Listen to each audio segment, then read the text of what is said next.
Top stories at this hour. The few queues don't seem to be going away anytime soon in several parts of Lagos and the FCT, as well as some other states in the country, causing traffic gridlock and major headaches for road users and commuters. A liter of the product now sells for between 800 to 1,000 in some filling stations, a move that has resulted in an increase in the cost of transportation, coupled with the traffic, one that you see right there in the Alakbara area of Lagos State. Well, black marketers are also taking advantage of the situation as they sell for as high as 1,200 naira to 1,500 naira per liter.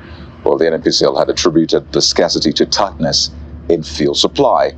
But meanwhile, the national oil firm says that it does not owe international oil traders $6.8 billion. In a statement by spokesperson Femi Shoneye, the company also denied claims that it has not remitted funds into the Federation account since January. We'll continue to monitor the fuel scarcity situation in Lagos, the FCT, and in other parts of the country. But let's tell you that President Bola Tinubu is scheduled to travel to France today on what has been described as a brief work visit. According to a statement by the Special Advisor on Media, Ajirin Galali, the president will return to the country after his short visit. The president just returned to Nigeria on Friday after a 3-day official visit to Equatorial Guinea, where some deals were signed between both countries. It is not immediately clear if the president will use the opportunity to secure the release of the presidential jets currently seized by the French court on the request of Chinese firm Zhongshan Fucheng Industrial Investment Company Limited. Well, staying with that issue, well, something related to that, I should say, it's a war of words between economist Professor Utomi and former Ogun State Governor Senator Amosun over a failed business agreement. It began with Professor Utomi alleging that Senator Amosun violated a contract he entered with his government right after Senator Amosun's admission that he cancelled a deal with the Chinese firm Zhongshan Fucheng Industrial Investment Company Limited. Well, in a tweet on his X handle on Sunday, Professor Utomi claimed that, like the Chinese company, he also faced a similar fate. Now, part of his words, or his tweet reads, "I too was a victim. I had leased OPIC land in Lagos in a BOT agreement under Governor Daniel, but Governor Amosun stopped all such and being sworn in."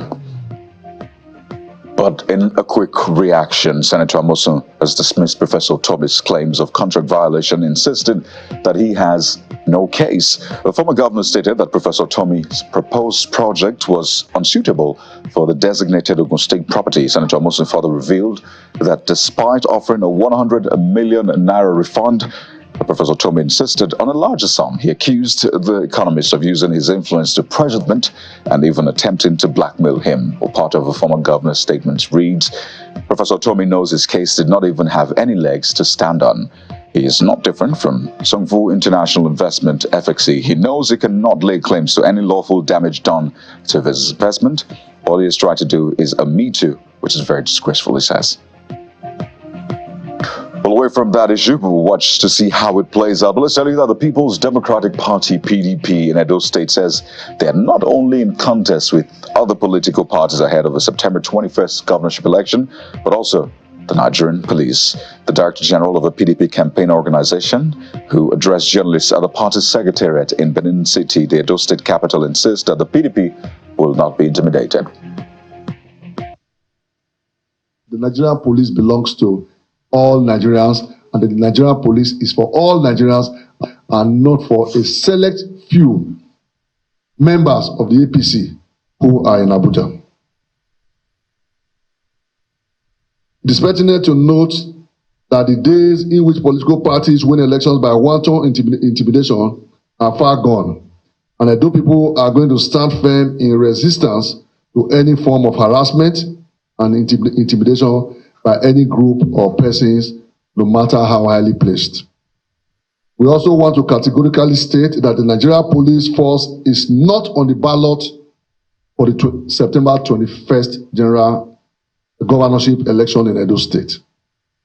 As it now appears to us that we are now contesting against the the Nigerian police. It's therefore important that they, in the interest of peace and security in the state and country, read the mood of the nation and conduct themselves professionally as we approach the elections and ensure that they maintain law and order, which is their constitutional responsibility. We believe that this devious resort to harassment and intimidation is a recipe for anarchy.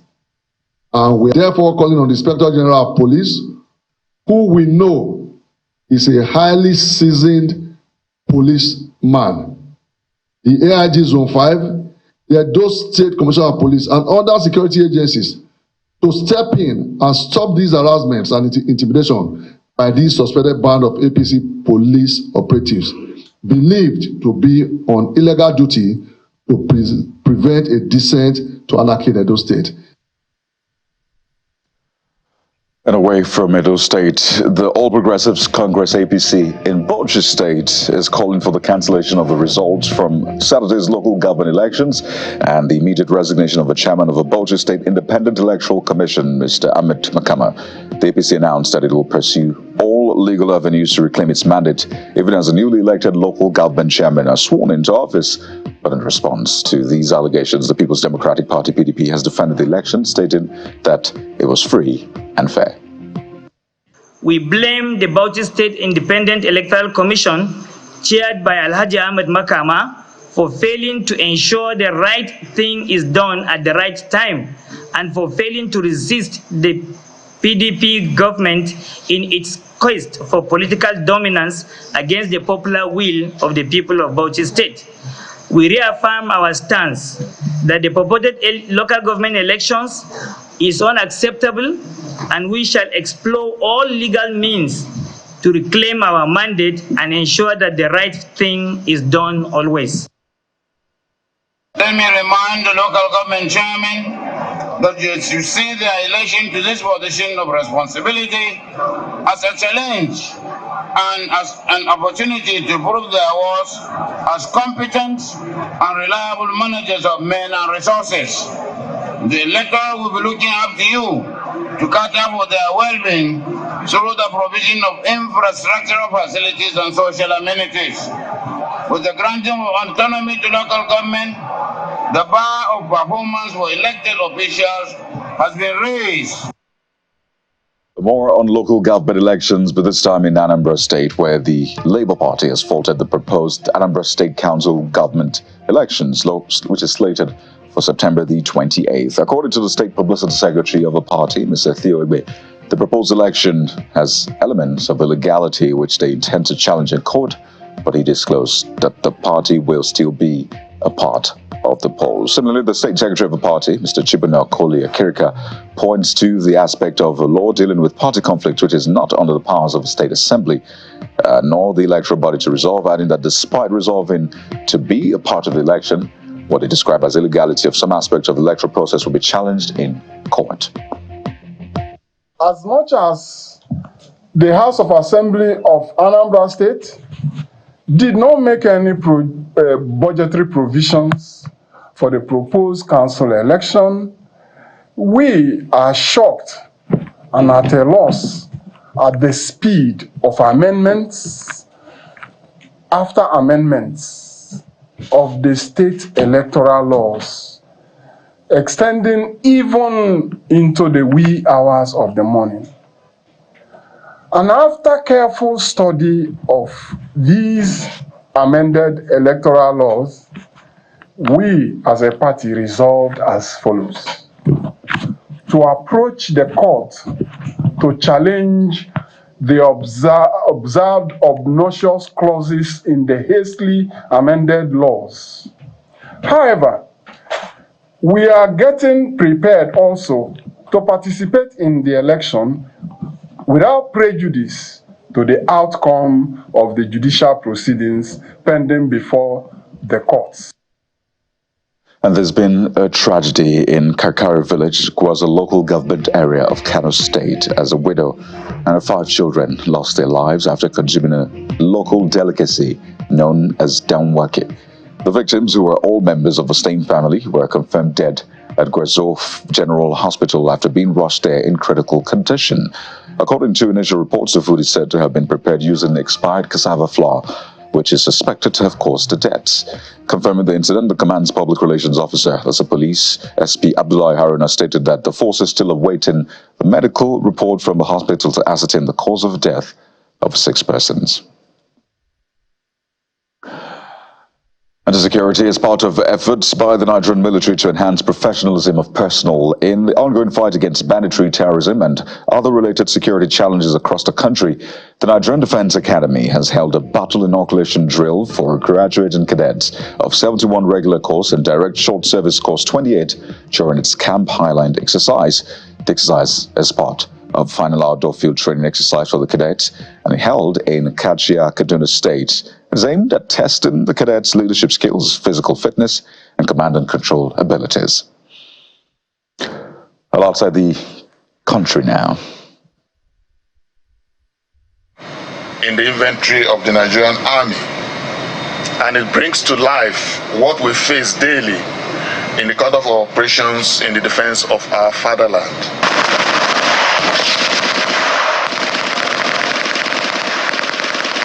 In a couple of weeks from now, the Nigerian Defense Academy will boost the manpower of the armed forces of Nigeria by churning out a new set of officers who will be deployable to the theaters of operation.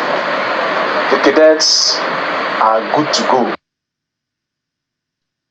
And outside the country, U.S. Secretary of State Antony Blinken has arrived in Israel in his latest effort to push for a ceasefire and hostage release deal in Gaza. His 9th trip to the region since the war began in October comes days after the U.S. presented a modified proposal aimed at bridging long-standing gaps between the two sides. The U.S. has expressed optimism about the deal since talks resumed in Doha last week, but Hamas says suggestions of progress are an illusion. Meanwhile, Gaza protests continue in the U.S., threatening to overshadow the Democratic National Convention today, an event expected to be a show of unity for Vice President Kamala Harris as the party's nominee for president. Sports news now. Nigerian clubs Enugu Rangers and Remo Stars made winning starts in CAF Champions League qualifying on Sunday as they bid to become the first title holders from the country since 2004. Frank Omiro netted midway through the first half to give Enugu a surprisingly narrow 1-0 away first-round first-leg win over Zilimajo of the Comoros in Uyo. Remo, on the other hand, overcame conceding early in the second half to edge former African champions FAR Rabat of Morocco 2-1 in Ikene. Enugu Jr. had a first-half goal for Stars cancelled by Democratic Republic of Congo-born Joel Bayer 6 minutes after half-time. But we'll look forward to more wins for Nigerian clubs and, of course, Nigerian players and athletes across the country.